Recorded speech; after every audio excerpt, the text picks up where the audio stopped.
Hi, boys and girls. Let's see what we've got in our secret garage to drive. I've never driven a Mazda I didn't like, so I was very happy to get this 2016 Mazda Cx-9 SUV.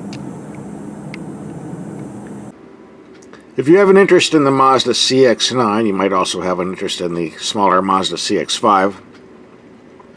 We'll have a link for that test at the end of this video.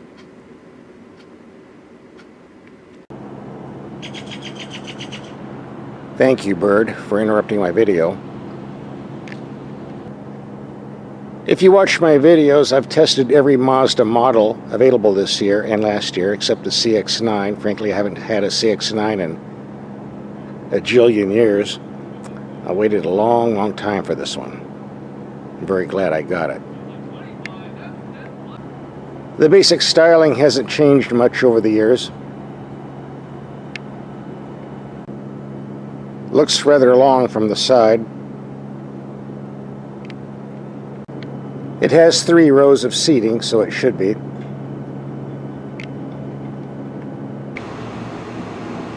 These headlights look a bit on the thin side. We'll take them out tonight and see how they perform. I think it's dark enough. We'll take these headlights out and see how they work. Well, I came here to test the headlights against the wall. It seems we have a couple hookers with some dude in there. I'm not making this up. You can see them sticking their head out. Well, we'll continue with the test anyway. From 100 feet on brights, plenty of light. Obviously, they think so. Go to a low beam. Cutoff's a bit short. Oh, they're having some real fun. Oh, they're getting dressed. I'm sorry I ruined your party. By the way, people want to have fun. That's their business. But hey, they're doing it in back of a church. I mean, come on, let's have some class here. In the meantime, we have a building 300 feet away on brights. More than adequate light. Low beams drop off a bit, but the light's bright enough. Overall, I'd say these headlights are pretty good. By the way, these are the upgraded headlights that turn with the steering wheel. Great for going around corners. But you have to pay extra money for this, of course. Oh, doggone it, they left. Hated to ruin their fun. The previous CX-9s were powered by a V6 engine. Now we're down to a tiny 2.5 liter turbo, putting out 250 horsepower and 310 foot-pounds of torque at 2,000 RPM. There is a claimed increase in fuel economy. The previous V6 was 16 to 22 mpg with 4-wheel drive, or 17 to 24 with 2-wheel drive. This Turbo 4 jumps to 21 to 27 mpg in 4-wheel drive, or 22 to 28 mpg in 2-wheel drive, or so they claim. This was a deluxe model loaded up with all the goodies, so it did come with all-wheel drive for better traction. I might as well get the price out of the way right now. The base cost on one of these without many options is around $32,000. This is something called the Signature Edition, which has everything on it, no options. Total tab was $45,215. I mention that because this particular model has one of the fanciest interiors I've ever seen. Something you're not going to get on the base CX-9. A perfect example is this very smooth, fantastic looking and smelling leather interior. It's equal to anything I've seen in a Mercedes, Porsche, or BMW as of late. They did a real good job on this. Even have leather trim in the doors. There's plenty of storage area in the rear if you fold the 3rd row seating down. There is a storage bin under the floor. Put your goodies, and under that floor there is a spare tire. Here's a bird's eye view of the cabin, which looks very nice. The 2nd row seats are high off the ground. You're really looking way up here. If you're under 6 feet tall, you won't have a problem sitting here. If you want more performance out of this automatic transmission, you can put the shift lever over to the left and shift manually.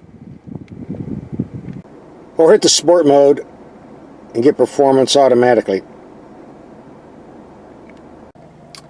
We're provided with a nice looking gauge cluster. The automatic dimming mirror does have a disconnect switch, as all automatic dimming mirrors should. The glove box size is way too small for a vehicle this large. There's a dinky console in between the seats. Can't fit much in there either. Here we have a screen that shows the navigation, which you get by pressing the navigation button, or you go over to the left for your music with your favorite stations here. Or you press the home button for settings, navigation, communication, entertainment, applications. Personally, I don't care for this rotary knob system. It's rather complicated, but Mazda's putting this on because they want to compete with the Germans. BMW, Mercedes, and Audi love these systems. It makes the car look more expensive. Here's the deal. For the first 3 or 4 days you own the car, this is going to be a nightmare to program. But by the end of the week, you'll have it down pretty good. And then it will be easy to use. So I guess we really shouldn't complain too much. When I tell you the one complaint I had with the interior, you're going to be surprised, because it was one feature I really loved about the interior. And that's this beautiful brown leather. It smells good, looks good, feels good on a cool day. But when the temperature reaches 100 degrees and over, this leather attracts heat like a magnet and roasts you alive. If you live in cool climates, it won't be an issue. If you live in a hot climate, you're just going to have to live with it.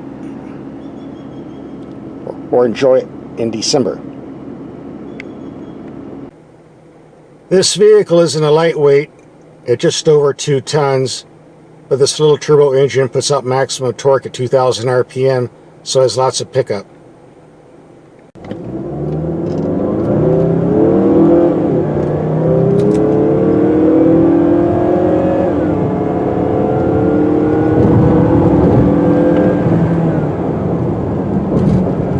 Very smooth and quiet, and excellent brakes, by the way. Almost every Mazda product in the lineup is a very sporty vehicle, loves to be driven hard, take corners fast. Not quite so here. This is more of a luxury vehicle with a very smooth ride and low wind noise level. More luxury than sporty.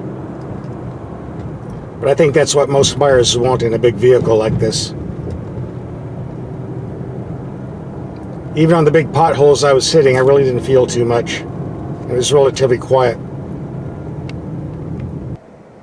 I told you earlier this vehicle is rated 21 to 27 mpg. As you can see, I've only done 15.2 mpg. In all fairness, all my driving has been in heavy city traffic. The temperature way over 100 degrees. As you can see, it's 109 right now.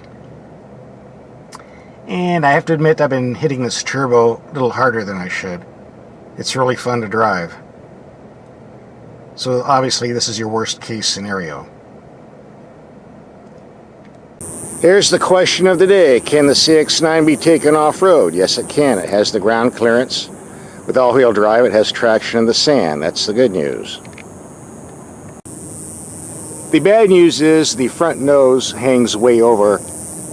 I mean, if you get into a dip, you're going to take the nose off. So you have to be real careful about hitting rocks or going into dips. Remember, this is a recreational off-roader, not a Jeep or Land Rover. Keep that in mind, you'll be okay.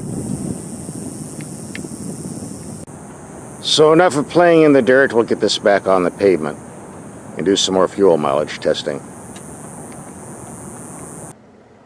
I was going to take a long 200-mile highway trip to get the best fuel economy, but I'm restricted to 22 miles because of business appointments today, so this was at 24.1 mpg at around 70 miles per hour.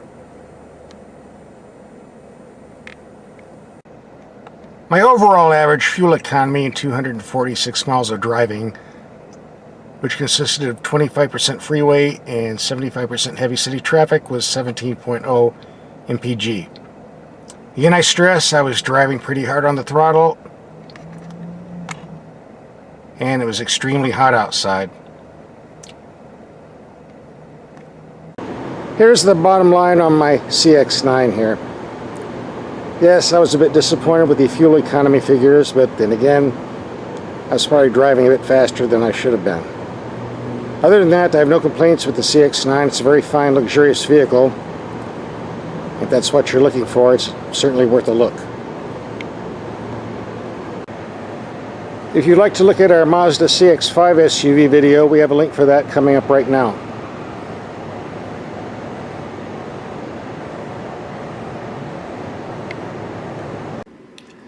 Here's the link for the Mazda Cx-5 test.